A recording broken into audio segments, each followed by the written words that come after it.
नमस्कार मेरे प्यारे किसान भाइयों। आज की वीडियो के अंदर हम बात करेंगे कि गेहूं की फसल के अंदर ज़्यादा से ज़्यादा उत्पादन को हम कैसे निकालें, उसके अंदर ज़्यादा से ज़्यादा अनाज को कैसे निकालें। तो ज़्यादा से ज़्यादा अनाज निकालने के लिए हमें ज़रूरत पड़ेगी हम अब के टाइम में कल्लों की। जो कल्ले होते हैं, यह फसल आप देख रहे हो, यह फसल अब 40 दिन की हो गई है। इसको 55 दिन के लिए कम से कम अब 15 दिन पड़े हैं। तो इन 15 दिन के अंदर कितने ज़्यादा कल्ले हम निकाल सकते हैं, यानी हमारी फसल के अंदर एक बोझा है, बोझे के अंदर कितने ज़्यादा कल्ले यानी टिंगरिल्स को हम जनरेट कर सकते हैं, जिससे कि हमारा उत्पादन आगे जाकर ज़्यादा हो। फिर हम बात कर लेते हैं जो फसल हमारी कमज़ोर रह गई है, या फिर हमारी फसल टेढ़ी पड़ गई है, या किसी कारण या फिर किसी स्प्रे के कारण हमारी फसल की ग्रोथ रुक गई है। तो उसको कैसे दोबारा से अपग्रेड करें, यानी दोबारा से उसे कैसे चलाएं। तो उसके लिए कौन कौन सी खाद हमें हमारे खेत के अंदर डालनी पड़ेगी। अब दूसरा पानी लगाने के साथ कौन कौन सी खाद हम हमारी फसल के अंदर डाल सकते हैं। नमस्कार मेरे प्यारे किसान भाइयों, आपका हमारे YouTube चैनल जय किसान पर हार्दिक स्वागत है।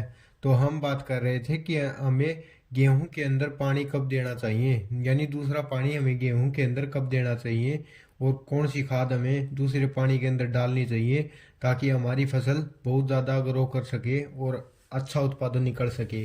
और कौन कौन सी खाद अब हमें दूसरे पानी के साथ देनी है। तो किसान भाइयों, जब हमारी फसल 40 या 45 दिन से ऊपर टप रही है, तब हमें पानी दे देना चाहिए, क्योंकि तभी हमारे कल्ले जो होते हैं वो मजबूत होते हैं, और मजबूत होने से ही पैदावार अच्छी होती है। और भाइयों, तो हमारी फसल की जो पत्तियां होती हैं वो चौड़ी हो सके, इसीलिए हमें पहले ही पानी दे देना चाहिए, ताकि हमारी फसल में कोई आगे जाकर कमी ना आए। तो प्यारे किसान भाइयों, पहले हमें देखना है कि हमारे खेत की मिट्टी कैसी है। यानी 3 प्रकार की मिट्टियाँ होती हैं।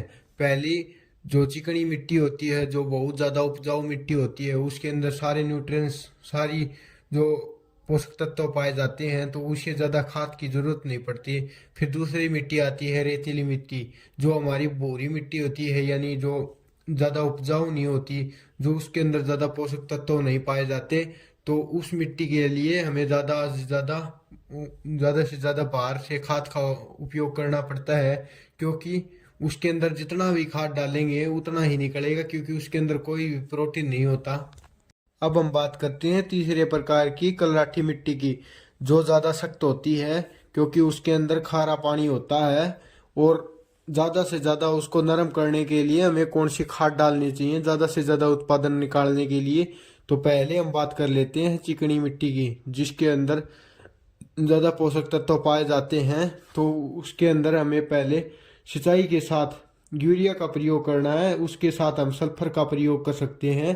तो फिर बारी आती है रेतीली मिट्टी, जो भूरी मिट्टी होती है, जिसके अंदर पोषक तत्व बिल्कुल भी नहीं पाए जाते।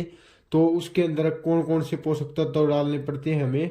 तो उसके अंदर तो भाइयों, पहले तो ये जान लें कि जो हम रेतीली मिट्टी के अंदर जो भी पोषक तत्व, कोई भी पोषक तत्व नहीं पाया जाता, जो भी हम ऊपर से खाद डालते हैं उसी से हमारे उत्पादन को अच्छा देखने को मिलता है। तो भाइयों, पहले तो हमें रेतीली मिट्टी के अंदर जो हमारी गेहूं है उसके अंदर क्या डालना चाहिए।